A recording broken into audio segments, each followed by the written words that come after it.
DBSCG things. What's up, Yuhp gang? It's your boy Texan, and welcome back to Yuhp DBSCG things. And today we're going over another very exciting deck profile, guys. This is going to be the deck that I took to my last local and took second with. This is going to be my blue-green Gotenks. But before we get into it, guys, I do want to say if you guys want any custom card sleeves and or mats, absolutely check out Promats, guys. This is the best place to go get your custom card needs. Links in the description below.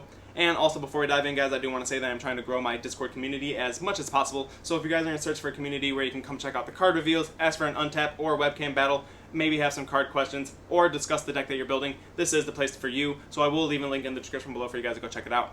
With that being said, guys, if you guys enjoyed this list or my content in general, remember to hit all those buttons for me, like, comment, subscribe, hit that bell so you never miss a video. And with that being said, let's turn around and dive in. Alrighty, guys, here's the deck. Now let's go ahead and go over it. First things first, let's talk about the leader. Everyone should know Gotenks by now. He's been out for quite some time. I believe he came out set 11. When you attack, you draw. You have an awaken at 4 or less. You can untap one and draw one. Otherwise, you do have an alternate awakening 2-cost unison in play. You can untap one, draw one, and then rip down to 6. Once you're on the back side, you do gain this cool permanent. Your opponent's leader card cannot attack your battle cards, so that's actually really cool. So that your unison, giving your green battle cards revenge, does insinuate killing your opponent's battle cards if they can't remove them by skill and have to swing into them. So that's pretty cool. When you attack, you draw, and then you have this really nifty activate main once per turn for 1 green. You can choose one of your opponent's unisons and remove a marker from it, or you may discard 1 card from your hand to summon 2 ghost token 15Ks in rest mode. I almost never discard to play the tokens, but I do occasionally use the 1 energy to knock up a marker off my opponent's unison if it just has like 1 more, or if I just need to knock one off to stop counterplays. First things first, our unison. This is what's going to awaken our leader. This is our turn 2 play always. You have an auto on him. Whenever you activate your union skill, you draw a card. You have a +2 on him. Choose all of your mono green battle cards in your battle area, and they gain revenge until the start of your next turn. That's really key when it comes to using your leader's permanent, like I said. Most of the time, you won't really get too much benefit out of the revenge skill, though. Anyways, you do have the really good -7 skill. Activate main. If your leader card is mono green, you may look at your opponent's life, choose 1 card among them, place it into the drop area, and then they shuffle their life and place them back in their life, whatever's left of it at least, and then they choose 3 cards in their hand and discard them. Being that skill is so powerful, this card almost becomes a little tank for your leader throughout the entire game. He becomes like a little wall that your opponent has to attack into in order for them to try to avoid that -7. Most players will swing once or twice at him every single turn in order to keep him down on markers so that he never gets to that. Really important. Next up, we have 3 Charismatic Frieza. You play a unison, you play Frieza, especially if it comes out on turn 2. That's very good. Counterplay for free if you have a 2 marker unison in play. Choose one of your opponent's battle cards, 7 cost or less, and KO it.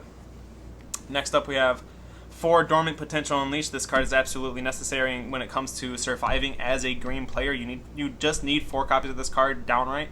Counter the attack. As a counter attack does not negate the attack, but during the counter timing, you get to choose one of your opponent's battle cards or choose any amount of your opponent's battle cards that cost add up to 2 or less, and then you may additionally discard 1 card from your hand, and from there on out, your opponent gets 1 more attack for the turn.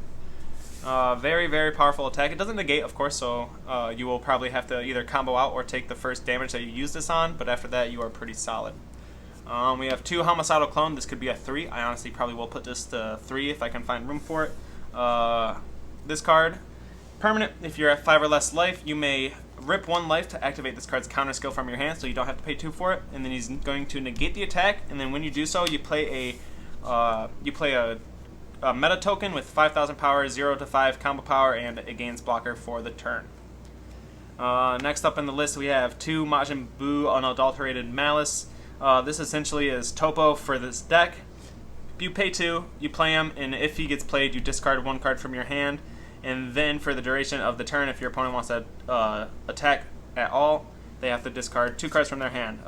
We're only running this at 2 because there's a lot of counters for it, so I only really use that on turns that I know it's going to be available for me without me getting punished. Next up, we have 2 copies of the Doria Brimming with Power, talking about counters for Bupo. We run one of ours ourselves. This guy is a 1-cost counter. If you have a green unison in play, you can activate its counterplay. And then, if the battle card being played has an energy cost of 2 or less, is played directly to the drop area instead of coming into play. So this essentially is just going to be your 1 energy way to stop cards like this.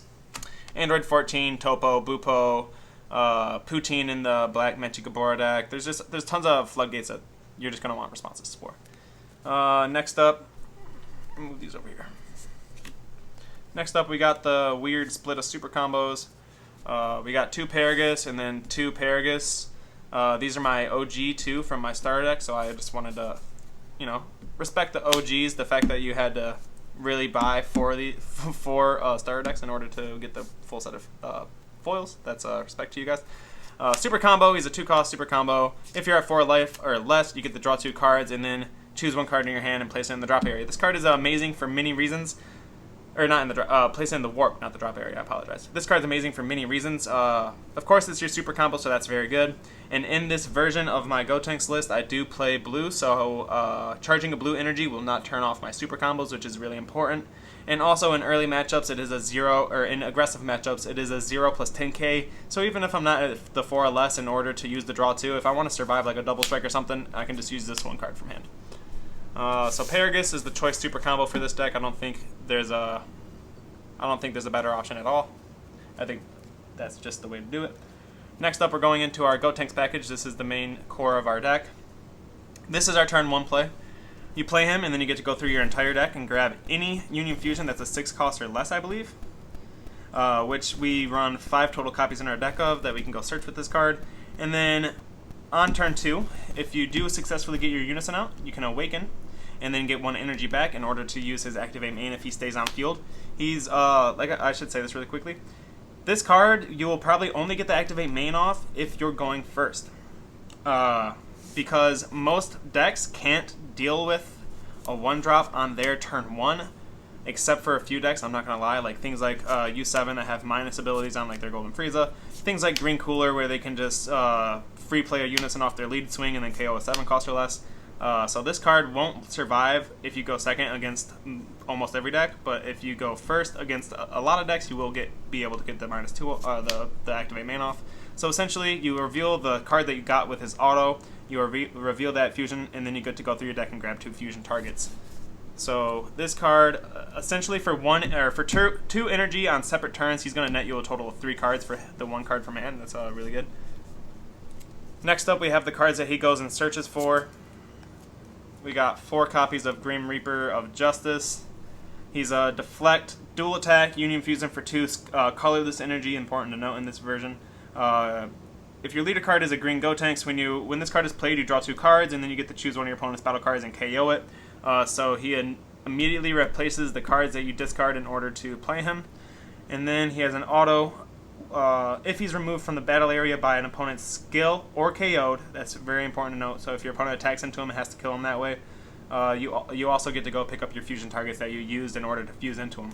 Another really good thing to note is that if you have your Unison in field, when you do use your Union Fusion skill, you get to draw a card from him as well. So you'll get a total of draw 3, and then there's also a fusion that you can use from your hand that lets you look at the top 7 for a Unison as well. So it does turn into a +1 cycle 3 if you hit the Unison. Otherwise, it's just a cycle 3.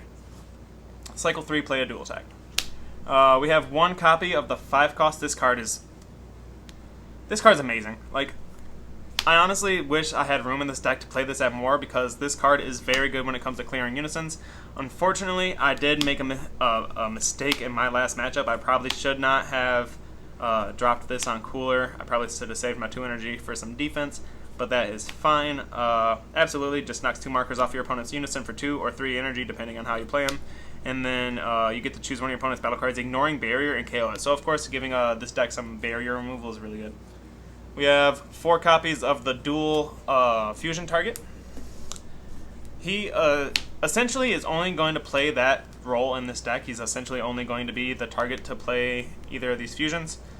Otherwise, which I did use this skill a couple times, he has an Activate main for 1 green. If your leader card's a green Gotenks, you can place 1 card from your life into your drop area.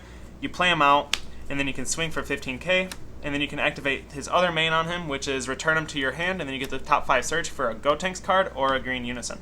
So, on my game 2, I think, I was versing Yellow Dripku. I did not find my Unison on my turn 2, so I used him for 1, got my Unison on turn 3.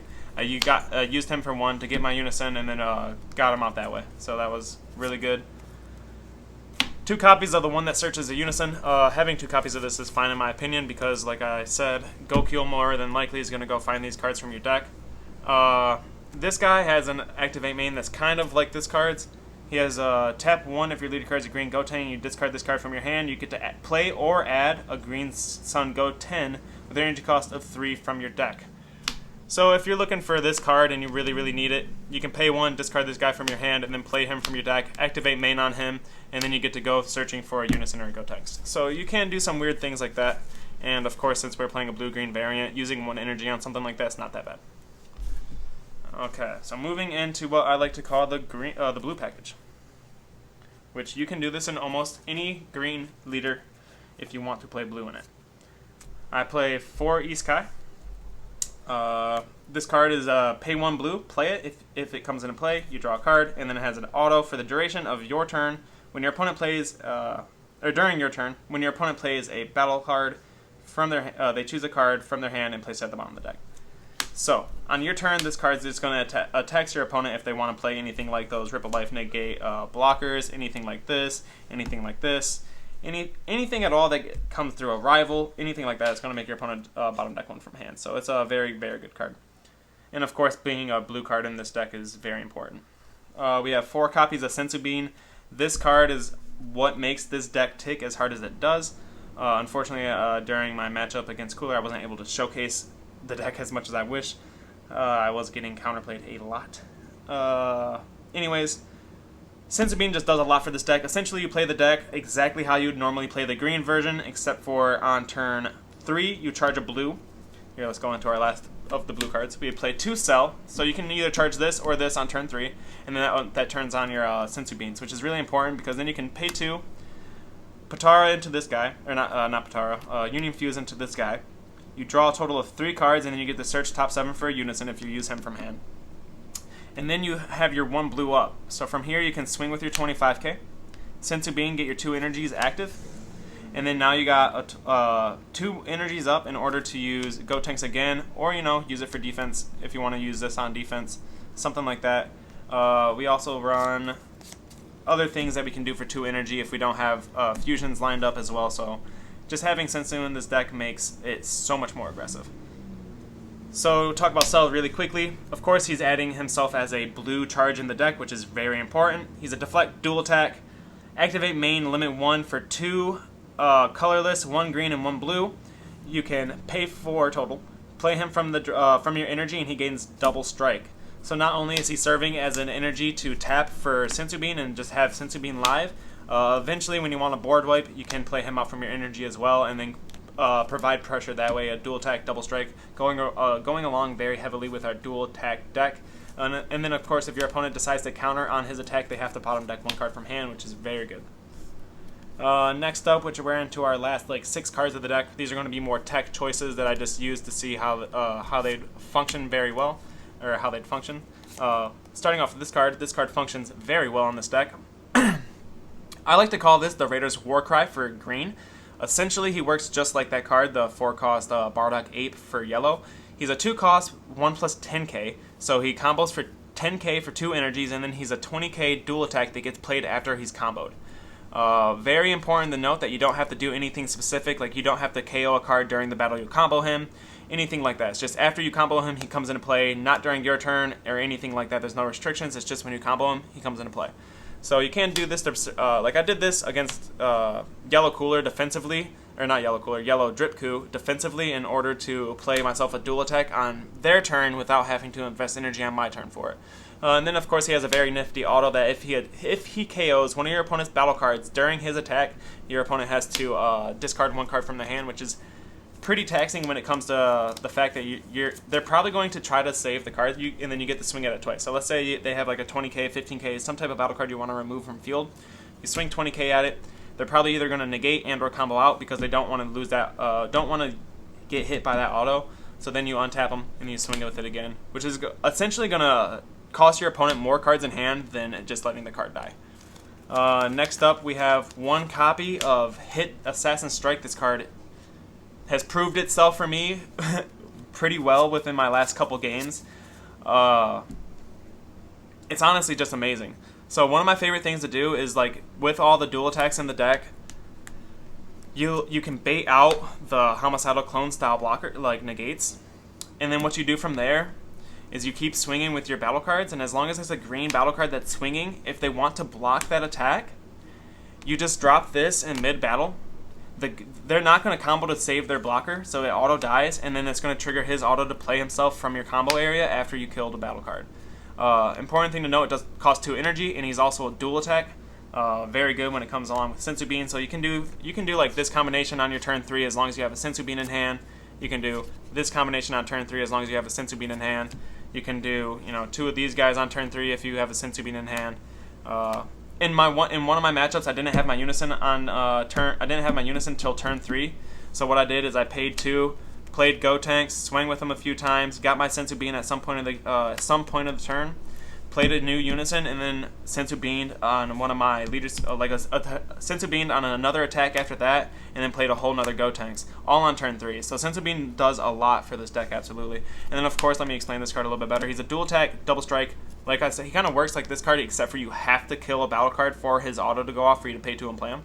So for 2 energy, if you KO a battle card, like I said, you can bait out the homicidal clones. That's probably the best way to get this card out.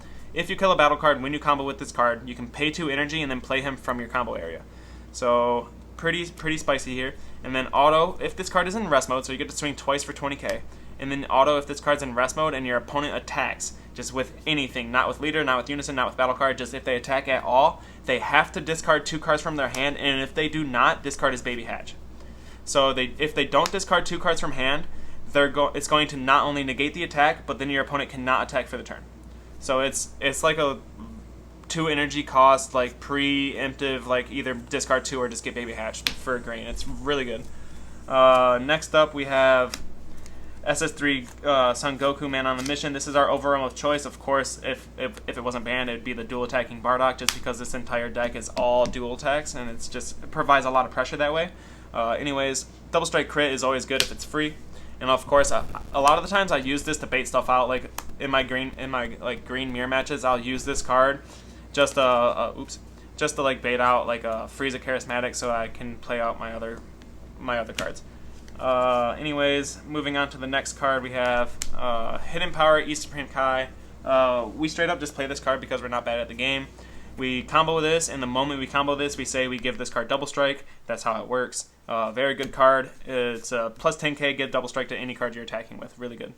Next up is our secret rare of choice. We're running Majin Buu, Kabuto, Kai Absorbed.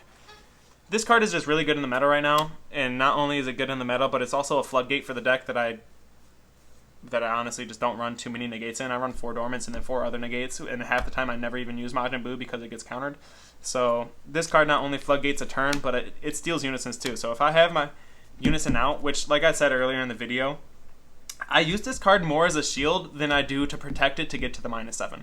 Like, most of the time your opponent's going to be so scared of the -7, they're just going to be bombing this. So as long as you're keeping up the markers, eventually this card is going to be like super free for you, because you're not worried about getting to the -7. So spirit boosting 2 in order to steal your opponent's unison is not going to feel like a cost at all.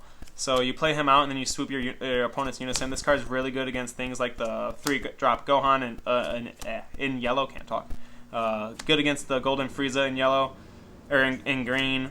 Good against Majin Buu in blue. This card's just really good in general. So always think about adding this into your green decks. And of course, like I said, this card only being 2 energy, it's a turn 3 option. So like turn 3 after I play this on my turn 2, drop him, swing, Senzu Bean my 2 energy up, and then defensively I have my 2 green energy to do this.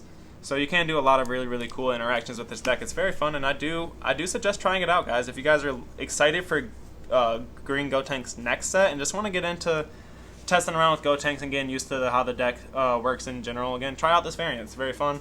I think you guys will enjoy it. With that being said, guys, though, that is the deck profile. I will go over my matchups really quickly.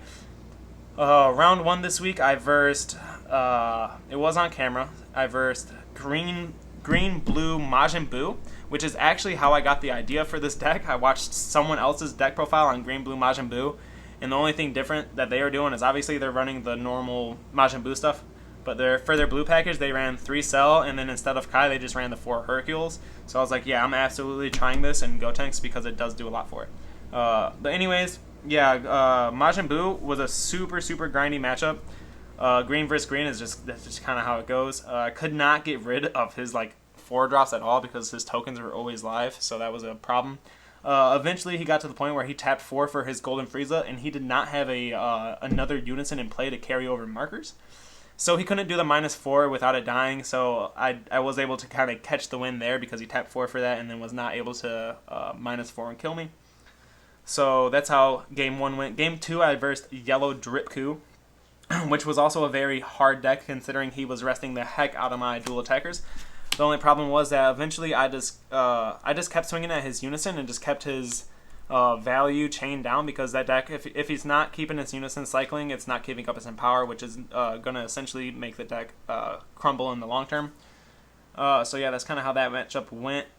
He played his Gohan on like turn 4 or something like that, and I like killed the Gohan first and then went for face and then ended up getting the game. That was also another matchup where I got this guy off the hit. Versing things like yellow and green, more likely they're going to have these cards in deck, which opens up options for this more. Anyways, round 3, which was also streamed, I versed Green Cooler. That matchup was extremely fun.